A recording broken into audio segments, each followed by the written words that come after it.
সামনে এলাম ব্লগ করতে, কেন কি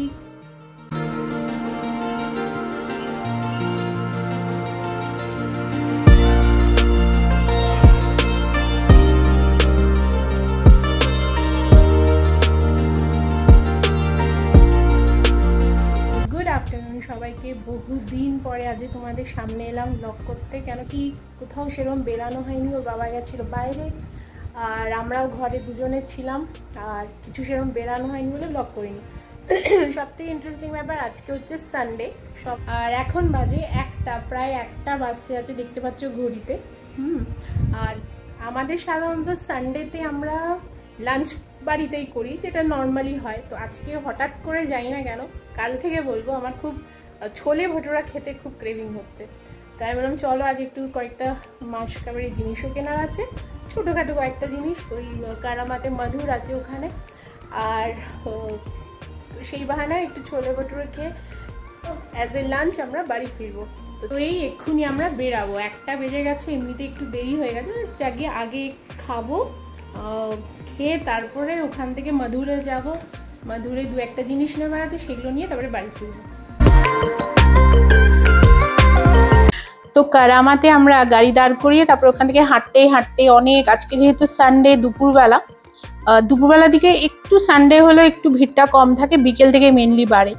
তো আজকে আমরা ঢুকলাম, হঠাৎই দেখলে তোমার রেস্টুরেন্টটার নাম মুম্বাই মাস্তি, ওখানে ঢুকেছি। দেখা যাক, এটা নতুন, এটাতে গিয়ে কিরকম খাবার পাওয়া যায়। এখানে ঢুকলাম আর বেশ ভালো, পরিবেশটা খুব সুন্দর বেশ। আর প্রথমেই আমরা অ্যাকচুয়ালি জুস খেতে, বেশ বাইরে বেশ রোদ আছে, জুস খেতে খুব ইচ্ছে হচ্ছিল। তো আমি নিয়েছিলাম, এটা হচ্ছে পাইনঅ্যাপেল আর এটা হচ্ছে পাপায়া, মানে পাকা পেঁপের জুস। আর ও জয় নিয়েছিল লস্যি। তো চলো বাকি দেখি কি তারপরে অর্ডার করবো। আমি তো ভেবেই রেখেছি আজ শুধু খাবো এই ছোলে ভটোরে বলছিলাম যেটা তোমাদের, আর ওর বাবার জয় কি নাই দেখা যাক।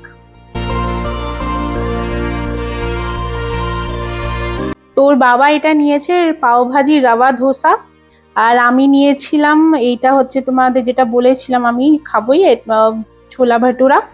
আর জয় নিয়েছে একটা পিজাটা দেখে বেশ ভালোই লাগছে, আর খেতেও সত্যি কথা ভালো ছিল। আর এটা হচ্ছে সেই পিজাটা, আর মানে এত চিজ দিয়েছে, বেশ মোটামুটি খাবার ঠিকঠাক ছিল।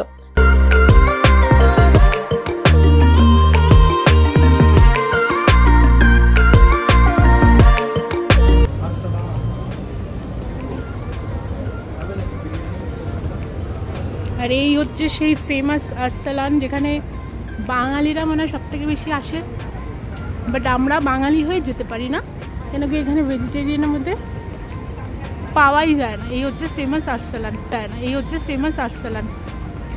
এইটা দেখো নিম পাতা, মানে কি বলবো, ফ্রিতেই পেলাম। ওই দেখতে পাচ্ছ নিমের গাছ, যাচ্ছিলাম একটা লোককে বললাম পেড়ে দিল। এবার নিম বেগুন ভাজা খাওয়া যেতে পারে এটা দিয়ে, আমার সব থেকে প্রিয়।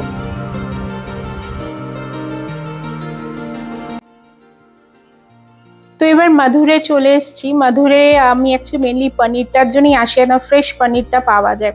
আর তারপরে যা অল্প জিনিস নেবার ছিল নিয়ে নিয়েছি। তারপরে যেদিকে মধুরের এই পোর্শনটা মানে আমার এত ফেভারিট, আর সব থেকে বড় কথা এরা ফেস্টিভ্যাল টাইম, যেই ফেস্টিভ্যাল ইন্ডিয়ার শুরু হয় মানে আসে, ওদের সব জিনিসগুলো কি সুন্দর স্টক করতে শুরু করে, মানে দেখার মতো থাকে। এই কদিন আগে লাস্ট মান্থ 1 মাস আগে এসেছিলাম, তখন গণেশ পুজোর আগে প্রচুর গণেশ ঠাকুর পাওয়া যাচ্ছিল। আর আবার এখন দিওয়ালি আসছে, তারপরে নবরাত্রি স্টার্ট হয়ে গেল মোটামুটি। আর তারপরে সব থেকে বড় কথা করবা চৌথ, মানে এখানে সব কিছু পাওয়া যাবে, যে মানে ইন্ডিয়ান যত ফেস্টিভ্যালের সঙ্গে যা যা কিছু প্রয়োজন মানুষ এখানে এক জায়গায় পেয়ে যাবে।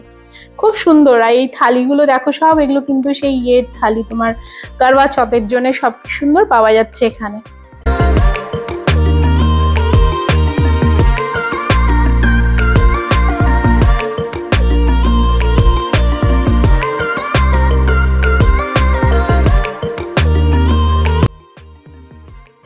আর এইগুলো দেখো কি সুন্দর, ওই দরজায় তোরণ যেগুলো হয়, তারপরে দিওয়ালির সময় বলো কি এই ফেস্টিভ্যাল সব ব্যাপারে যেগুলো তোমরা ইউজ করতে পারো, সেগুলো সুন্দর পাওয়া যাচ্ছে। মানে এই দোকানটাতে আসলে বিশ্বাস করবেন আমি কতবার এসছি, ঘুরে দেখতে যাই না কেন প্রচন্ড আমার ভালো লাগে বেশ। আর সব এগুলো ভ্যারাইটি, আবার নতুন নতুন কি সুন্দর ডিজাইন, মানে প্রত্যেক বছর বছর বেশ সুন্দর চেঞ্জ হয়। আমরা আগের বছর হয়তো একরকম দেখেছিলাম, আবার এই বছর দেখছি আবার নতুন নতুন কি সুন্দর ডিজাইন।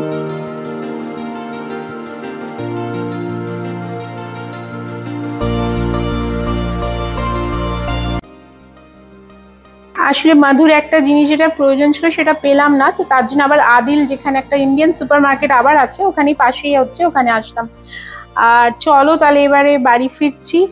আর রাস্তায় যেতে যেতে দেখো এখানেও প্রবাসেও বোঝা যাচ্ছে যে শরৎকাল পড়ছে বা পড়ে গেছেই, আমরা ফিল করতে পারছি। আকাশে কি সুন্দর যেন দেখো মেঘগুলো যেন উঁকি মারছে। এই দেখতে দেখতেই চললাম বাড়ি। তো ছোট্ট এই ব্লগটা তোমাদের সঙ্গে শেয়ার করলাম, আশা করি তোমাদের ভালো লাগবে। ভালো লাগলে অবশ্যই লাইক, শেয়ার আর সাবস্ক্রাইব করো আমার চ্যানেলকে। আবার তাড়াতাড়ি দেখা হবে।